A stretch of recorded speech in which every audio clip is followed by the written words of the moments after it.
Alright, so we've done PE before. Today we're going to do driver's ed. Today we're going to talk about a positioning tip that I'm going to refer to as staying in your lane.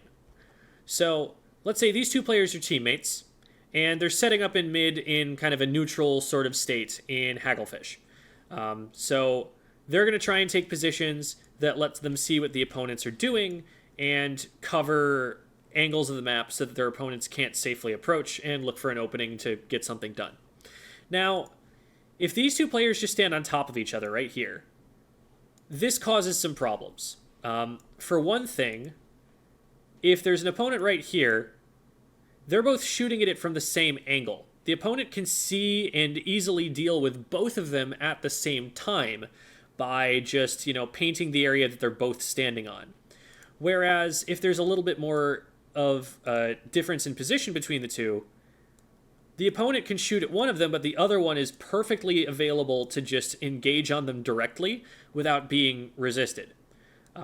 If a bomb gets thrown at one of them, that doesn't impact both of them. It is only forcing one of them to move.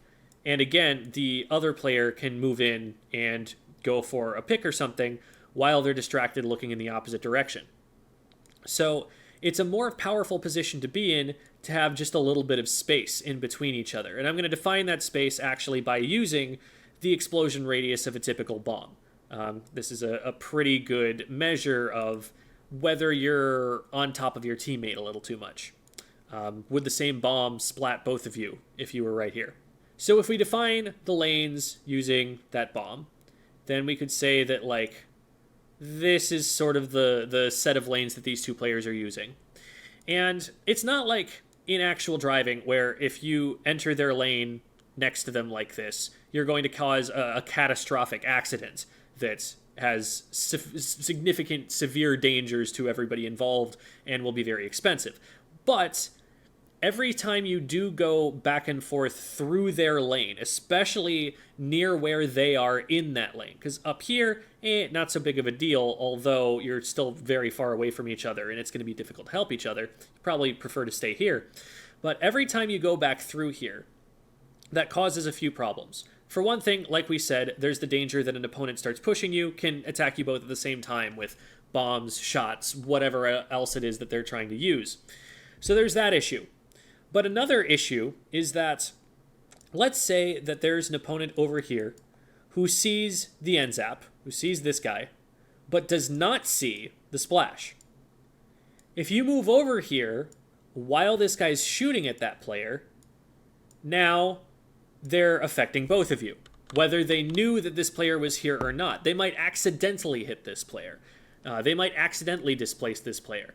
And that could be a problem if there's also an opponent over here that the splash was focusing on, and now all of a sudden they don't actually have a really good escape route because the way that they were planning on leaving was this way, and they don't have that option anymore.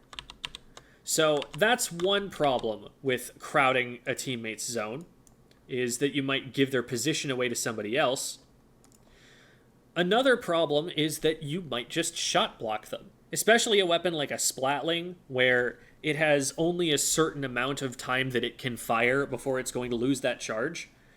Anytime you put yourself at risk of blocking that player's shots, if you're the one who's moving through their line of sight, they probably had their aim on sooner than you did, and they have faster DPS than you, so it would be better for them to be the one dealing damage than for you to be the one in front of them blocking their shots and trying to deal damage yourself. So it's really important and useful to just give your teammates a little bit of space by default. That it's not the end of the world if you end up on top of a teammate, but that one of your first priorities when you notice that should be to get in your own lane and find a new equilibrium here where you're still working with this teammate, where the two of you can kind of move up together, or, maybe move up, do something like this where you both shift a lane over. But that you want to kind of stay relatively apart from each other, just enough to give your teammate their own lane.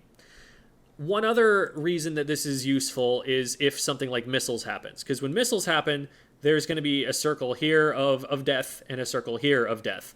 And if you're on top of each other, Now, those circles are so close to each other that they're kind of blocking a lot of escape routes, and now you're both going to have to move pretty far. Whereas if you each have your own in your own lane, you kind of just back up a little bit. Oops. You just back up a little bit, again, in that lane. You paint this back over, get a little bit more special charge, and then you can move forward a little bit more safely than that. So there are a lot of ways that it helps to think in terms of staying in your own lanes to avoid crowding your teammates, and to make sure that anytime you're right on top of each other, it's important to avoid getting into those kinds of positions where you're crossing each other up too much. Now, one of the problems with Splatoon 3's map design is that sometimes the maps are so small that this becomes very difficult. On this map, it's relatively wide. There's enough lanes for all 4 players to exist at any rate.